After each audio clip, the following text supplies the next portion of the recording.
Greetings, children, and welcome to my chamber. My name is Rotherick Gastblood, and I'm your host of Tales from the Dark Chamber. This week, we have a great show for you. Tales to make your skin crawl. Each week, my chambermate and I read a scary tale that we found on the internet, or perhaps left under some corpse. Either way, we think you're going to like it, and we're just dying for you to hear it. So sit right back, light a candle, and let's have a ghoul evening.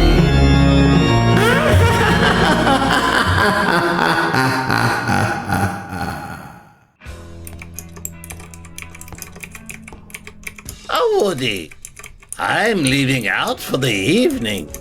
Would you need me to pick something up for you? Oh, nothing at all. Why do you ask?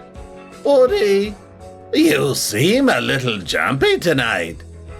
Anything wrong? No, nothing. Have a great time at the... where did you say you were going to go? Oh, well, you sure are acting more weird than normal. And you've been spending more time up here in your room than normal as well. No more chicken hearts that hate Cincinnati on the television or something like that? Oh, no, just feel like, hang on. Thanks, Rotherick. Nah, I'm kind of wanting to be alone for a while. Hang on! What was that, Woody? Oh, nothing. Just the computer here. Messaging someone, I see. Hey. I don't look over your shoulder when you're digging up someone or whatever. It's a private conversation. Ah, a young lady, perhaps. Is that right? If you must know. I must. Yeah, it's someone I met online. She seems nice, but there's something, off about her. Oh? Yeah. She only eats meat and dresses like some goth chick, all in black. What's her name? Cynthia, with an S. Ooh, she sounds romantic. Better watch out. She might be after your soul. Funny, Rotherick. But she did invite me over to her, house. Says it's a large Victorian house off of Montrose Street. You know where that is? Montrose? A Victorian house? Yeah. Well, for now, I would keep this romance online only. Right. Meanwhile... Woody, you look like you saw my niece. You know, the ghost. Rotherick, you weren't lying. I really dodged a proverbial bullet with Cynthia. Oh? Yeah. She called me. How she got my number, I have no idea. And when I picked up, all I heard was weird piano music and screams. Jeepers. I think she's into some evil shit. Did you happen to say the old Victorian house on Montrose Street? Yeah. Well, why? Well, I went by there. You know, just to check it out for you. Seems they have turned that into a haunted house for amusement. Completely safe. I believe I even saw your young lady friend there. In fact, she's coming over later to say hello. Oh, no, you didn't. Well, you tell her I left out for the evening. I don't care if she's nice or not. I'm out of here. But that does remind me of tonight's story.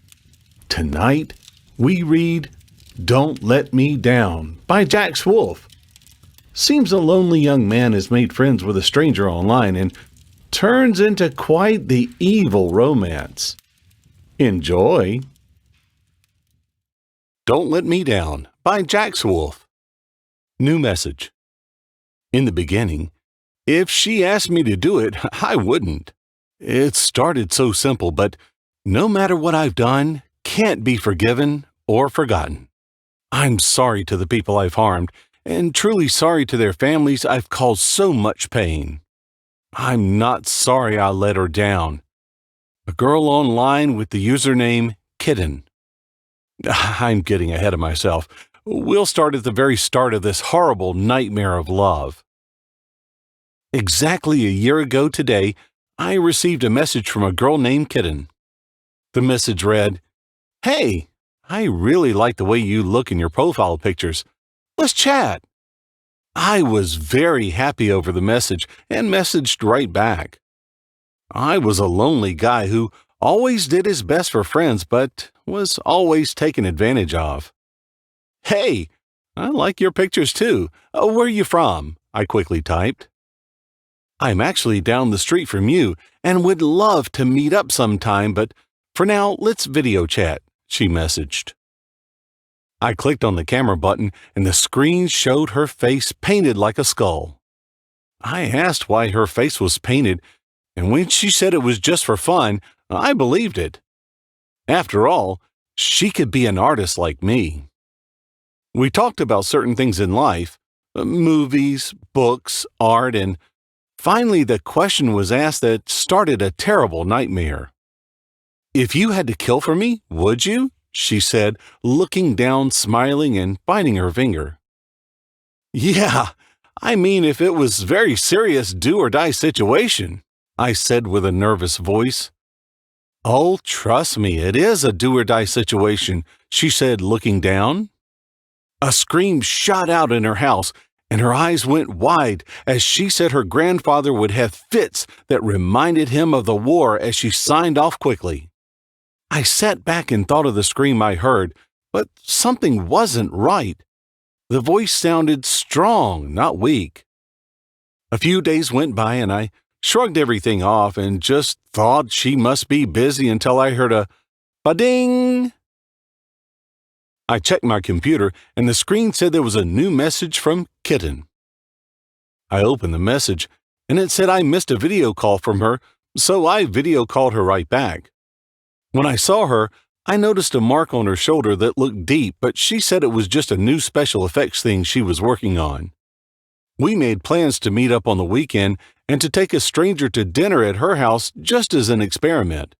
The day after, I asked lots of random people if they wanted to go to dinner, but was turned down every time since it was kind of strange. I walked by a homeless man and asked if he wanted to go to dinner with me, and he smiled. He said he hasn't had a hot dinner in some time.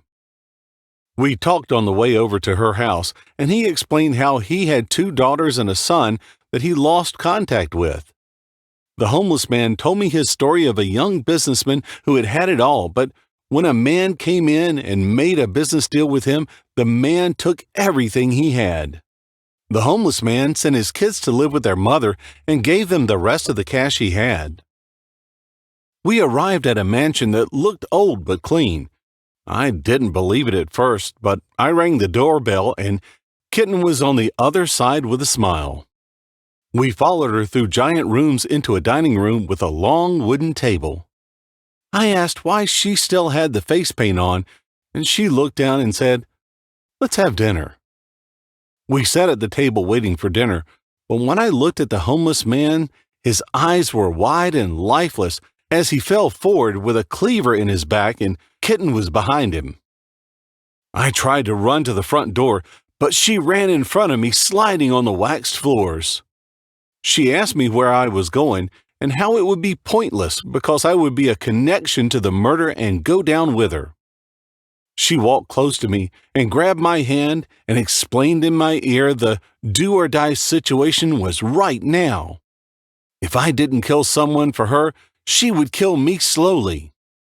She told me I'd be screaming for days, but she didn't want to do that because she loved me, and then she kissed me. Looking into her eyes, I saw a heart, and from that moment, I wanted to protect it. Smile. Days passed when I stayed in the mansion with Kitty. I didn't talk to anyone before and didn't have any friends since I was a lonely guy. Kitty became my friend and got close to me, but deep inside, I knew she was a killer just using me. I wouldn't mind if she just used me. Anything is better than being alone, even if it means going into dark places. Her voice was like silk, her eyes like ice over a lake, and most of all, her intention for ending human life was fierce. A dark night overcame the mansion as it started to lightly snow outside. I built a fire in the giant gold fireplace located in the cold living room. As the flames took to a roar, I heard a scream that came from under me. The scream sounded painful, to say the least. I went to Kitty to tell her about the scream, but she was nowhere to be found. I slowly made my way to the basement. The wood I stepped on was finely polished and clean as a whistle.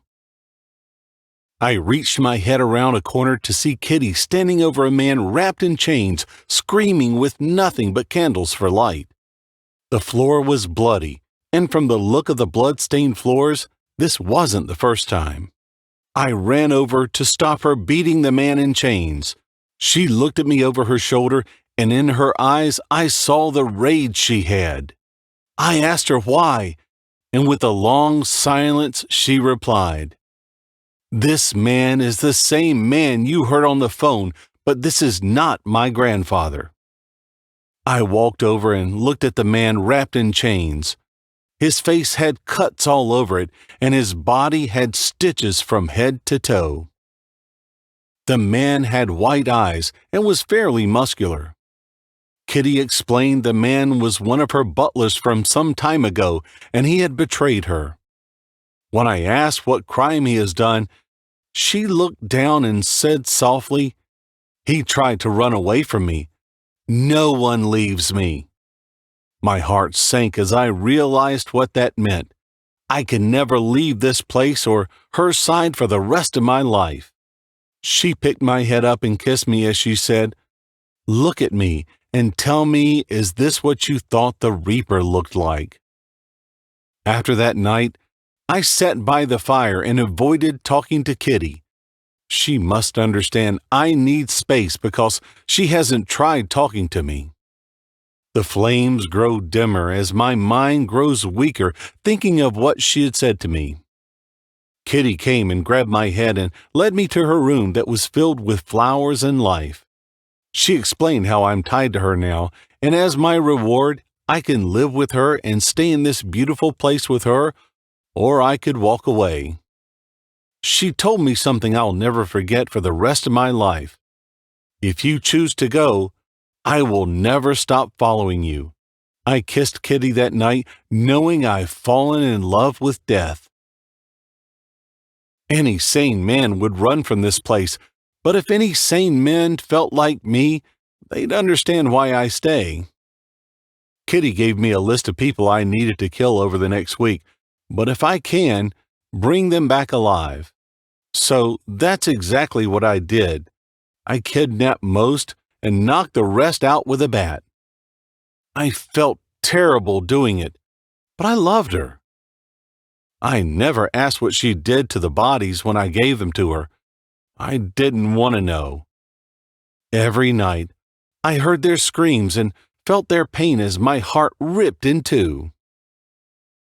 She came to the room with blood covering her and proceeded to take a shower every night. She left the door open so I could see her, and she could see me when we'd make love. I had enough of taking people to her and what their families must feel when their husband or father is missing. I told her my thoughts, and she sat quietly and told me, "If you want to go, you can. But I will follow you, and anywhere you go, I will bring death till I have you in my arms." The Reaper has fallen in love with me. No doubt the most terrifying thing I've ever felt, but at the same time, nothing had ever made me feel this joy. I walked to the front door and grabbed the handle when I felt Kitty hold me tight, softly crying. "Why me? Why have you fallen in love with me?" I said sternly. She replied, "You're a Reaper too, and that's why your whole family died and you were left alone. Any mortal you get close to will die." I held her in with a giant hole that was created in my heart with her words. "Don't let me down," she said sadly. Final. Days passed, and my thoughts grew more questions every day.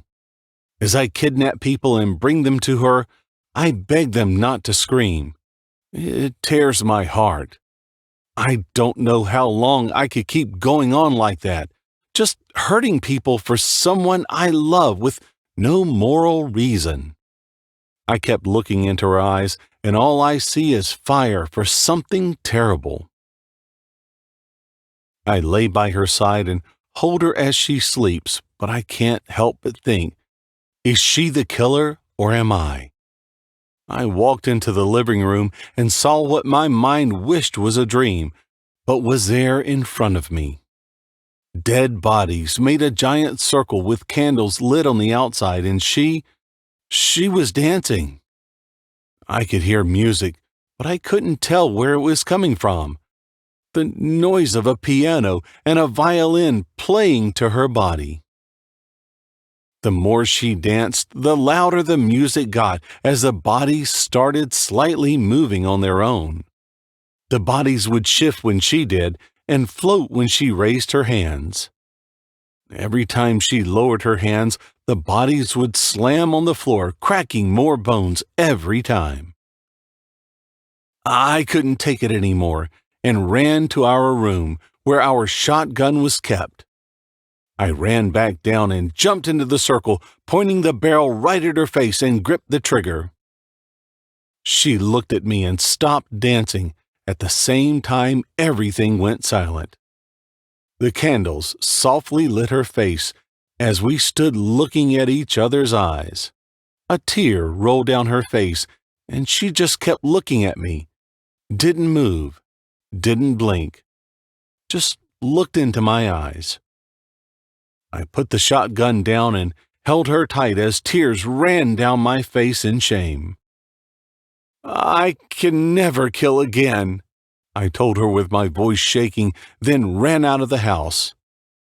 I kept running and gave it all I had. When I came to a stop in the middle of a park underneath the full moon, I thought of all the horrid things I had seen. Then an image popped into my mind. Her face. I didn't know what to do and fell on my knees and looked at the moon and said sadly, "Why have I been in this mess?" Then a faint voice said, "Because I loved you when the world abandoned you."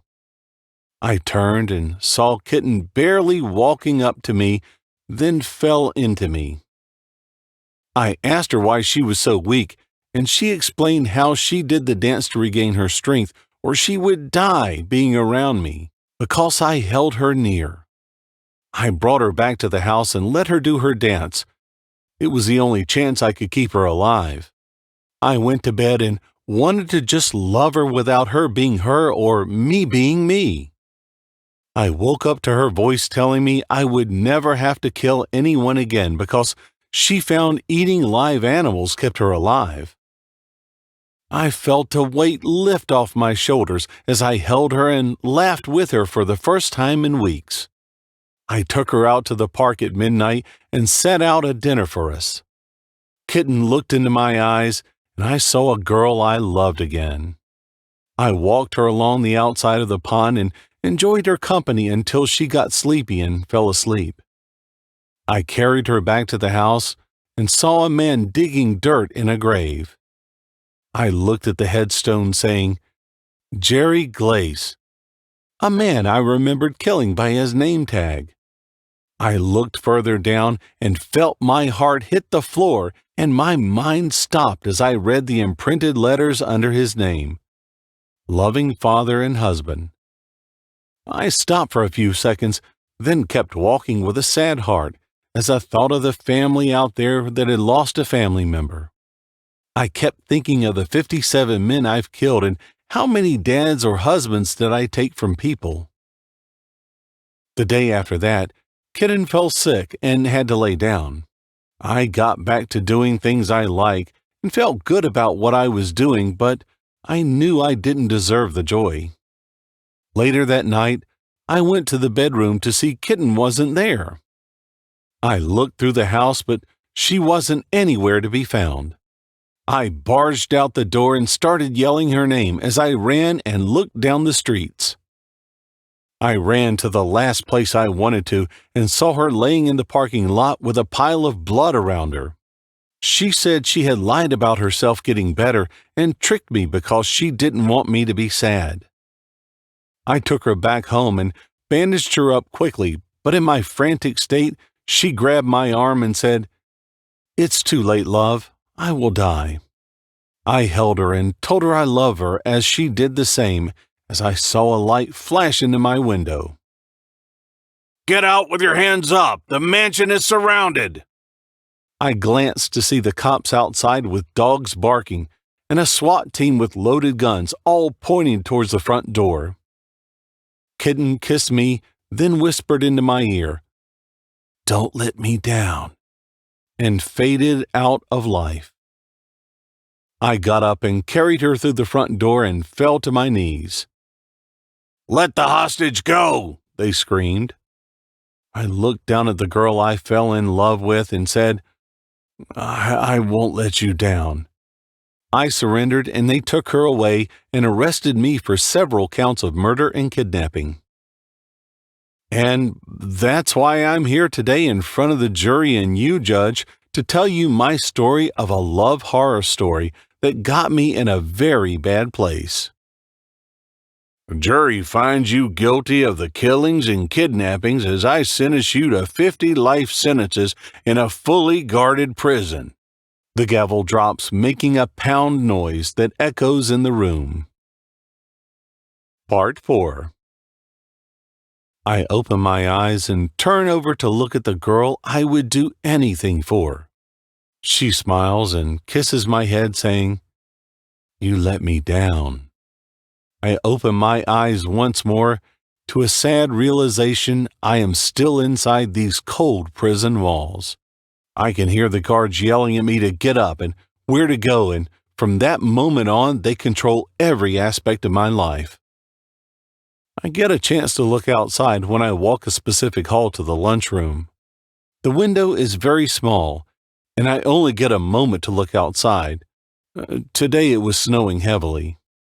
I think about the things I did for that girl and how disturbing it is that I don't regret any of it. It's been 4 years since I last saw her. 4 years since my heart died. As I lay in my bed, hearing the guards mock me, the lights start to flicker and the guards quickly go silent. A man in a nice suit comes into the cell and sits across from me saying, "I want to open up your case again because you were forced into a hostage situation, and because of that, you did the things you had to do to survive." His voice sounded deep, but to me it sounded like gold. I asked why he was doing all of this, and he simply handed me a picture of the only girl I truly loved. I stood up, and with a snap of his fingers, the guards let me out, and I started to walk with the man in a nice suit. He smiled at me and told me to stay completely silent. I agreed, but didn't know how he was going to do this. I walked into a room I can only guess was a hearing room with 4 judges all present. The man set me down and simply told the judges to let me go and pardon all my wrongdoings. The judges simply nodded and let me walk out of the prison completely free, just like that. The man walked me to his car where I sat down and he started to drive away. I looked back at the prison and said, "How and why did you do this for me?" He stuck out his hand and shook mine, saying, "Listen, my right-hand man, or girl in this case, said she missed you and wanted you out. Now, she gave her soul to me for you, so I carried out my part." I looked at his hand and saw he had 2 rings, one of silver and one of gold. The silver ring had a pentagram on it, and the other one had a Mason sign on it. I asked him who he was, and he smiled and said, "The first fallen angel," in a proud manner. I looked out the window and stayed quiet during the whole ride, hearing the man sing old 50s tunes for the full 4 hours. He gave me a card that read Lucifer on it, with the sentence at the bottom saying, "Bites the hand that feeds you." We walked into an old warehouse that had a feeling to it that struck fear into my heart. In the middle of the floor was a shiny staircase that circled down. "Let us go into the depths of glory, my friend," Lucifer said with a smile and started to walk down the stairs. I followed carefully. The stairs seemed to go down forever, but when I reached the bottom, I saw complete darkness with only one light shining on a pentagram with my love in the middle of it. I looked at Lucifer and told him she was dead, and he simply smiled and grabbed my shoulder, saying, "You have a very keen eye, my friend. We shall have to resurrect her and give her new life. A life of haste." Don't Let Me Down by JaxWolf.